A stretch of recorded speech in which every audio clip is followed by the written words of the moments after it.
El nuevo embajador de los Estados Unidos en Nicaragua, Kevin Sullivan, llegó a nuestro país en horas de la tarde de ese miércoles y fue recibido por periodistas de medios independientes en el Aeropuerto Internacional Augusto C. Sandino, donde brindó unas cortas declaraciones asegurando que espera conocer nuestro país y que este día presentaría sus cartas credenciales. Muy buenas tardes. Embajador. Gusto estar aquí en Nicaragua por primera vez. Muy ansioso de empezar mi gestión. Voy a presentar credenciales esta tarde y espero poder conocer mucho de Nicaragua dentro de muy poco tiempo. ¿Se va a reunir con Daniel? Muchísimas gracias. Embajador, ¿se va a reunir con el presidente del gobierno en relación a Daniel? Sullivan, quien fue confirmado como embajador de los Estados Unidos para Nicaragua el pasado 11 de octubre, no se pronunció sobre la crisis que afecta al país ni cuáles son las orientaciones del gobierno del presidente Donald Trump por la situación en Nicaragua desde abril pasado. El nuevo embajador se desempeñó como representante permanente adjunto de la misión de los Estados Unidos en la Organización de Estados Americanos y llegó en compañía de su esposa María Ángeles Quinto y su hija Sofía. El embajador Sullivan ha cumplido con misiones diplomáticas en América Latina y el Caribe. Ha sido un fuerte defensor de la democracia y los derechos humanos. María Esther Ordóñez, Acción 10. Expectativa ante el nuevo embajador de Estados Unidos en Nicaragua es el tema preciso. Ustedes lo están observando en la pantalla baja de su televisor. La nota también la acaban de observar. Nuestra periodista acaba también de realizar una explicación de lo que ha pasado en cuanto a la llegada de Sullivan acá a Nicaragua en el aeropuerto. Estuvo ahí, él salió de su vehículo diplomático, fue efímero y bastante preciso en cuanto a su visión de Nicaragua. Sabemos que desde hace algún tiempo ha dicho que está preocupado por la democracia y el respeto de los derechos humanos en Nicaragua, dos puntos o dos ejes esenciales para la historia de nuestro país en estos instantes en donde ya llevamos más de 7 meses en crisis política, social y que ha devenido, por supuesto, en una crisis económica. Ya tenemos el panel, el foro completo, un invitado especial, por supuesto, que también ya conoce sobre estos temas y que es experto en cuanto a tratar y abordar aspectos diplomáticos. Odili Vargas. Así es, Jessy Espinosa ha estado muy de cerca con nosotros también explicándonos muchos temas relacionados a la crisis que enfrenta nuestro país. El ex canciller de la República de Nicaragua, el doctor Francisco Aguirre Sacasa. Bienvenido a Acción 10 en la mañana. Feliz y contento con nosotros, ¿verdad? Felicísimo, gracias. Sobre todo con este ambiente tan animado esta mañana. Siempre, ¿verdad? Eso es muy bueno. Y esperamos en Dios, ¿verdad?, que en algún momento Nicaragua siempre tenga ese ánimo, esa alegría y el trabajo, ¿verdad?, de todos los y las nicaragüenses que en este momento pues desafortunadamente lo han perdido, pero sabemos que Diosito nos quiere y nos cuida siempre. Doctor. Bueno, tenemos un nuevo embajador acá. En realidad fue confirmado hace varios meses. Sí. Y yo francamente esperaba pues que él iba a asumir sus funciones acá hace algún tiempo, pero llegó. Y lo que me llamó poderosamente la atención es que lo recibió inmediatamente el canciller en Moncada. Es decir, él salió directamente del aeropuerto hacia la Cancillería, por lo que he visto pues en los reportajes, lo cual es una cosa que a mí me parece pues que es un intento por parte del gobierno de darle una calurosa bienvenida. Para nadie es un secreto, Dili, que las relaciones entre Estados Unidos y Nicaragua en este momento están en un estado muy, muy delicado, ¿verdad? Sí. Escuchamos el discurso de despedida del embajador Adogo, en donde ella hace una radiografía de la situación de Nicaragua, nos da consejos en cuanto a lo que tenemos que superar para lograr pues en el futuro un crecimiento económico, una madurez política más grande que la que hemos demostrado hasta la fecha. Y ahora pues viene este nuevo embajador a traer energía, una vasta experiencia a las relaciones pues entre Nicaragua y los Estados Unidos. Él fue representante permanente adjunto de la misión de Estados Unidos en la OEA, así que tiene bastante experiencia en relación a democratización, en relación a derechos humanos, que es lo que se ha referido él bastante. Pero además de eso, él tiene una larga trayectoria, un bagaje académico de primera. Sí. Él estudió en la Universidad de Georgetown, creo que en la Facultad de Asuntos Exteriores, de donde me gradué yo, y posteriormente en la Universidad de Princeton. Se jacta de su formación jesuita, sí, ¿verdad? En un video que nos manda todo dándonos una pequeña biografía de él y explicando pues sus objetivos acá en Nicaragua. Habla de su formación académica, pero lo que no menciona es que él fue ministro consejero en 2 países, un africano, Malawi, y el otro, la Argentina, que es un puesto importante para los Estados Unidos en el Cono Sur. O sea que él viene con mucha experiencia. La experiencia en la OEA es muy importante porque ahí se dio cuenta él, estando en la entraña, no como el representante permanente, sino que como el adjunto, de la intriga política, de lo difícil que es hacer coaliciones en el hemisferio occidental, y ahí tiene que haberse empapado en el tema de Nicaragua, visto desde la óptica de la OEA. La OEA podría ser un jugador importante en resolver el problema de Nicaragua, y el hecho que él ha estado ahí, pues yo creo que es una cosa favorable para nosotros. Yo tengo la esperanza de que él va a venir con un nuevo vigor a impulsar lo que los norteamericanos consideran las 3 prioridades para nosotros: seguridad ciudadana, que en gran medida lo hemos perdido, crecimiento económico, prosperidad, como dicen ellos, que también lo hemos perdido, y la reconstrucción de la democracia representativa, que también ya la hemos perdido, ¿verdad? ¿Qué valoraciones podría hacer él? En cada cambio amerita también cambios en las políticas internas de cada embajada, pero en este sentido hay una cantidad importante de nicaragüenses solicitando visas. Hay diferentes leyes que se están discutiendo en el Senado estadounidense en relación a leyes migratorias también, el acceso al trabajo en este país norteamericano. Hay una caravana de migrantes que pretende llegar hasta Estados Unidos. En relación a esto, ¿cómo puede verse el panorama de los y las nicaragüenses que están solicitando esas visas? Bueno, yo creo que la embajada norteamericana ya está regularizando los servicios que le brindan tanto a sus ciudadanos como a los nicaragüenses durante un largo periodo, durante los peores momentos de la crisis, ¿verdad? Cuando la embajada consideraba que sus propios funcionarios y sus familiares estaban en peligro en Nicaragua, lo mandaron de vuelta a los Estados Unidos y se cerró la sección consular. Pues prácticamente aquellos nicaragüenses que querían obtener visa para entrar a los Estados Unidos tenían que viajar a la embajada norteamericana en Costa Rica. Sí. Ese servicio, entiendo yo, que se ha resumido, no sé si estará al 100% ahorita, pero al menos, por ejemplo, los nicaragüenses ya podemos solicitar renovación de visa o primera visa directamente en nuestro propio país. Eso no va a cambiar, pues eso ojalá que continúe. Sin embargo, la embajada todavía mantiene alerta para aquellos norteamericanos que quieren venir a Nicaragua, y advirtiéndoles que la situación en Nicaragua no está normal, que hay cierto peligro acá, y en el fondo diciéndoles no venga a Nicaragua si no tiene que venir. Y eso se traduce en una tremenda reducción, y el por ejemplo, en el número de vuelos. Sí. Yo cuando viajo a Estados Unidos suelo viajar en la línea Delta para ir a Washington, y Delta tenía antes de la crisis 7 vuelos a la semana, a Nicaragua. Ahora solo tienen 1. Ese viene lleno, pero es el único de la semana. Sí. Teniendo en cuenta todo lo expuesto con relación al currículum y con relación, por supuesto, a lo que ya ha manifestado o argumentado el señor Sullivan, menciona aspectos o términos como democracia y derechos humanos. Estos 2 ejes, como lo dije al principio en la introducción, son relevantes en este contexto para nuestro país, y ¿qué es lo que se puede esperar a su criterio? Bueno, en primer lugar quiero decirte que él podrá tener diferencias de estilo con la embajadora Dogu. Sí, efectivamente. Aunque en ese video que circuló me recordó mucho a la Laura, ¿verdad? Que antes de irse pues nos dejó un mensaje de despedida también, en donde se hacía referencia a lo mucho que quería Nicaragua, lo mucho que llegó a conocer a su gente. O sea que el estilo pudiera cambiar, pero en el fondo el mandato es exactamente el mismo.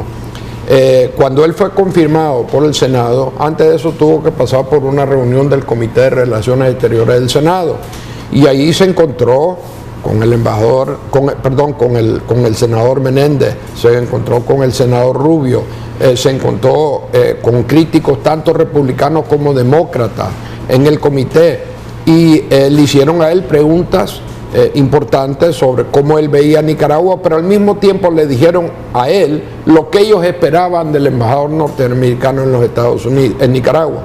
Ahora, él sabe cuál es el ambiente político en Washington, gracias a esa comparecencia.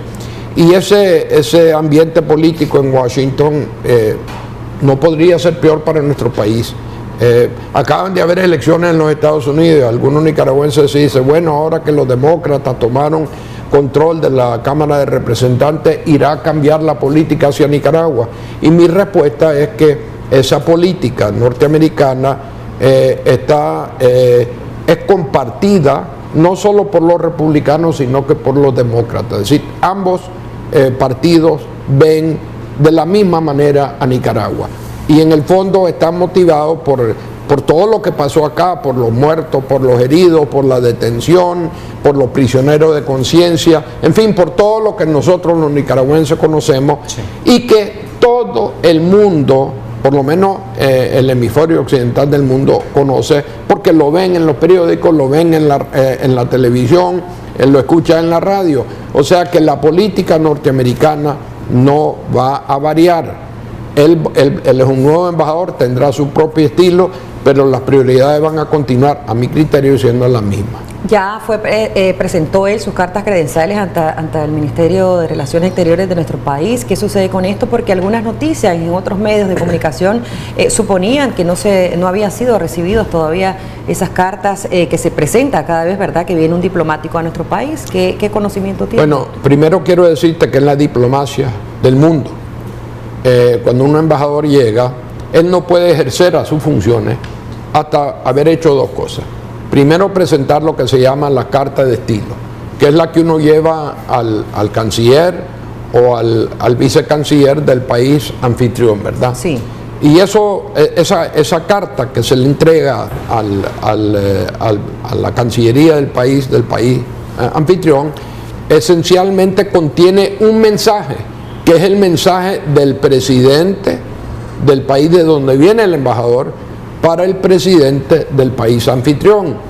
Entonces, ¿qué pasa en un país pues como los Estados Unidos o Francia o España o México?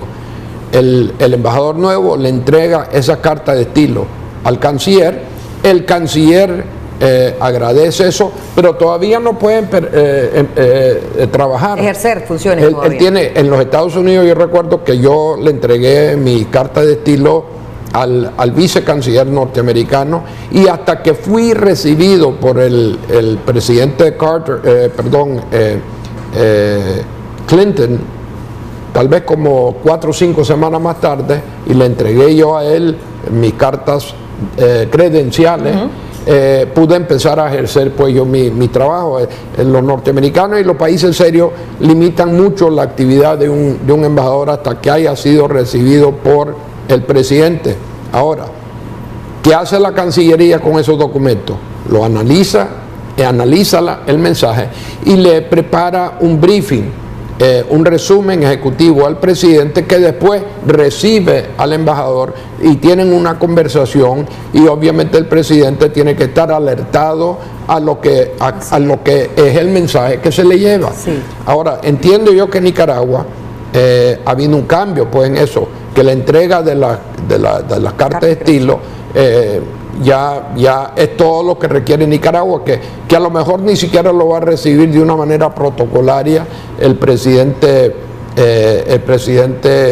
Ortega al embajador Sullivan. No sé si eso va a ser el caso, pero sí sé que porque tengo contacto con la comunidad diplomática acá, que hay muchos embajadores que me dijeron a mí que todavía no habían sido recibidos por Daniel, y sabemos que en una época de su gobierno él recibía 3 o 4 de un solo viaje, no lo hacía en una ceremonia protocolaria, no tenía esa plática de uno a uno que nosotros teníamos cuando estábamos en el poder, por ejemplo, cuando yo estaba de canciller, y no había ese intercambio pues que no es solo protocolario. Allí uno tiene que abordar los temas que están en la carta, que de fondo refleja la función que viene a ejercer al país. Excelente. las prioridades del diálogo que pretende tener el país. Sí, porque también hablaba el nuevo embajador de que él estaría de acuerdo a esas elecciones anticipadas. Él tiene amplio conocimiento tanto de temas económicos como temas comerciales. Me imagino que tiene que ver mucho con esos tratados también que pudiese estar teniendo Nicaragua con otros países. En relación a esto, se tendría que esperar entonces esa confirmación, por decirlo así, del presidente Daniel Ortega para que él empiece a ejercer sus funciones como embajador en Nicaragua. No tengo claro eso, Odili, porque lo que he leído en los periódicos es que el proceso internacional, el que se practica en la mayoría de los países, aquí no opera ya. Okay. O sea que ya él, al entregarle eso al canciller Moncada, teóricamente él puede empezar su trabajo inmediatamente. Tendrá en su momento una reunión con Daniel, pero ya no va a ser, por lo que leo en los periódicos, para presentar su carta de credencial. Excelente. Es para explicar un poco esta situación. Ya el trabajo se está realizando. Hay muchas personas, como le decía anteriormente, esperando esas citas para las solicitudes de visa. Los requerimientos, ya usted lo explicaba brevemente, todo lo relacionado a esas necesidades que se tienen. Pero desde el punto de vista de la crisis en nuestro país, ¿qué se puede esperar con toda la experiencia de este nuevo embajador de Estados Unidos en Nicaragua? Yo creo que cuando hay un nuevo embajador, sobre todo en un país como los Estados Unidos, uno puede esperar de que haya un reset, para usar un término norteamericano para cuestiones de internet, ¿verdad?, en el diálogo. Sí. Este es un hombre nuevo.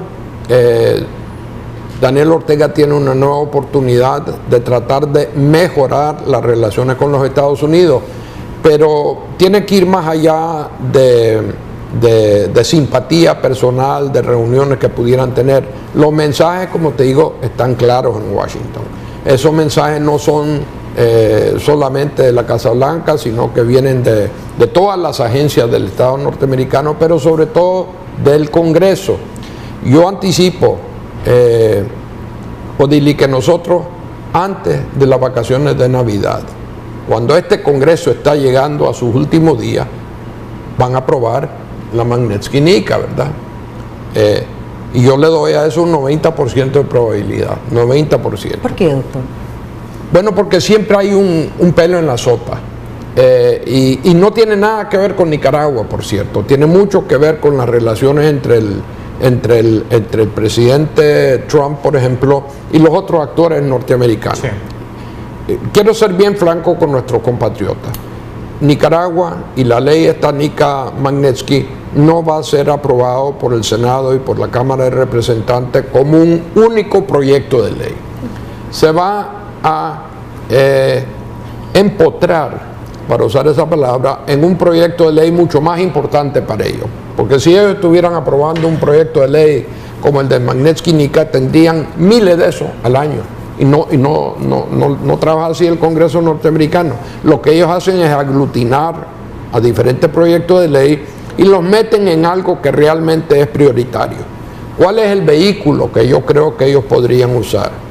Un proyecto de ley como, por ejemplo, el suplemento al presupuesto del año fiscal norteamericano 2019, que cubre temas de seguridad nacional, como ellos le dicen en inglés, Homeland Security. Ese proyecto de ley es controversial en los Estados Unidos, porque ahí está el financiamiento del famoso muro en la frontera sur, que el presidente Trump nos dijo un sinnúmero de veces que lo iba a financiar México, pero que México no le va a dar ni un céntimo para él, ¿verdad? Sí. Entonces, la pregunta es cuánto le van a dar los demócratas y los republicanos. Por lo que yo he escuchado, el monto es importante, pero mucho menos de lo que pedía el presidente Trump. Y como a él le gusta siempre estar enfatizando ciertos temas que están relacionados a la seguridad en la frontera, a mí no me extrañaría que él amenazase con no firmar ese proyecto de ley. Ahora, como se trata de plata, ¿verdad? Creo que es el 7 de diciembre se le acaba la plata a esos departamentos que están a cargo de la seguridad fronteriza. Sí. Y entonces, si él no lo firma, teóricamente ya se deja de gastar en esos asuntos, y cada vez que se cierra un gobierno entero o una parte del gobierno, lo que sabemos es que el que es el acusado, el percibido de ser el que cerró el gobierno, pierde políticamente. Sí.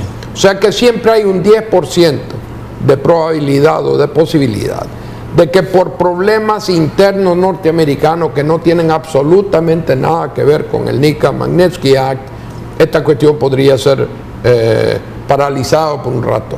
El problema es que si no se aprueba antes de Navidad, entra un nuevo Congreso y se tiene que empezar de cero en esto. Y hay diferencias importantes. Ya, por ejemplo, la diputada Ileana Ros-Lehtinen no vuelve al Congreso. Ella se jubiló, ha sido reemplazado por una demócrata. Habría que empezar de cero.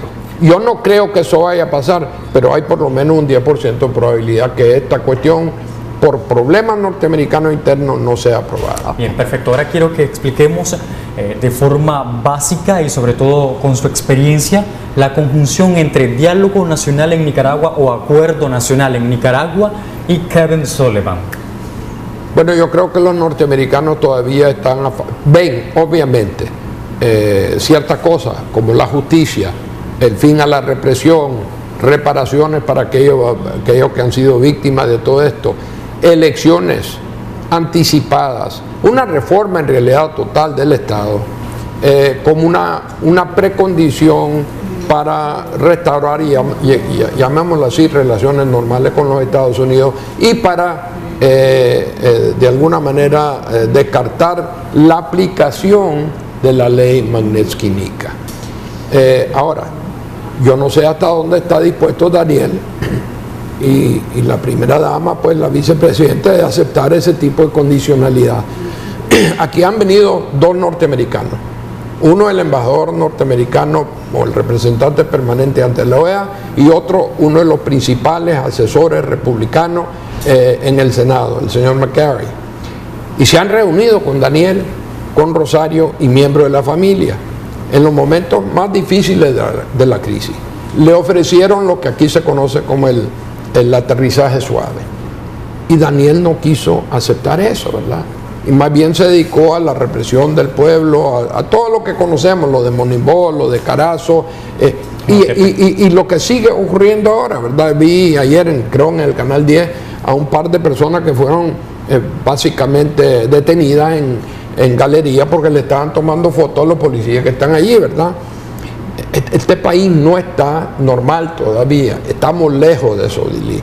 Y entonces lo que va a pasar acá es que va a haber un diálogo entre la embajada y el gobierno, que no necesariamente va a ser de cara a cara, puede ser a través de los medios, declaraciones de Daniel como las que dio el día ese que vinieron los representantes del ALBA, y declaraciones del nuevo embajador Sullivan a través de, qué sé yo, discursos en el AmCham o entrevistas con ustedes.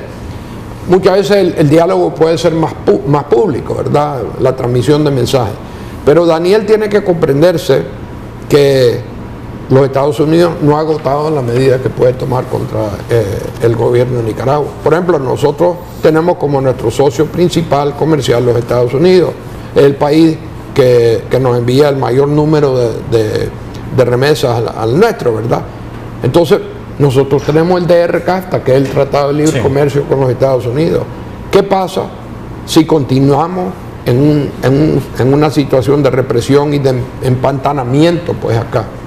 Yo no descartaría que los Estados Unidos no fuera a suspendernos a nosotros el DR-CAFTA como último recurso, ¿verdad? Exacto. Y yo lo que creo que es importante es que comprendan los oficiales, pues, del gobierno de Nicaragua, sobre todo el presidente y la vicepresidencia y la familia Ortega Murillo, de que se están quemando todos los cartuchos y que va a llegar el momento en que con el embajador Sullivan o sin el embajador Sullivan se podrían tomar medidas más allá de la Magnitsky-Nica, que ya hay bastante. En relación a esto, usted decía esas opiniones por separado, pues, porque no necesariamente decía el embajador se va a reunir con el presidente Ortega, pero ¿cómo se puede valorar esas opiniones o esas observaciones si también el gobierno no ha permitido el ingreso de algunos organismos de derechos humanos?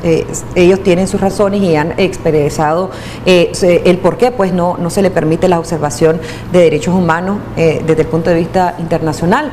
Pero ¿cómo se estuviese viendo? Porque se habla también de injerencismo. ¿Cómo sería o cómo deberían ser esas opiniones o ese intercambio de ideas, por decirlo así. Yo creo que hay que ser bien pragmático en este diálogo. El tema del injerencismo ya está desfasado. Sí. ¿Quiénes los usan? Gobiernos como el de Nicaragua que no se han percatado o no quieren percatarse, sí, que el derecho internacional está continuamente evolucionando y que hay dos temas que ahora ya no son puramente nacionales. Sí. Uno de ellos es el respeto a los derechos humanos. Cualquier país que está sistemática y de una manera brutal violentando los derechos humanos de sus ciudadanos ya está metiéndose en un área que ya es del dominio de la comunidad mundial en general y que no puede considerarse como un tema puramente nacional. Sí. Y el otro es la democracia. Al menos en nuestro hemisferio, en donde hay la Carta Democrática Interamericana, que a mí me tocó firmar para Nicaragua y trabajar en representación del gobierno de Nicaragua cuando era embajador, eso es un tratado entre Nicaragua y todos los otros países miembros del hemisferio, con la excepción de Cuba, que fue el único que no lo firmó, porque en ese momento estaba y sigue suspendido de la OEA. Entonces, ese es otro tema que no se puede definir como un tema nacional y no se puede realmente ir a la OEA y decir ustedes no pueden mandarnos misiones, no pueden involucrarse en temas de derechos humanos o de democracia, porque eso son temas puramente nacionales que nosotros los nicaragüenses somos los únicos que lo podemos abordar. El derecho internacional ha evolucionado y Nicaragua sabe, y lo sabe de ningún caso, de que estos son temas de envergadura pues internacional.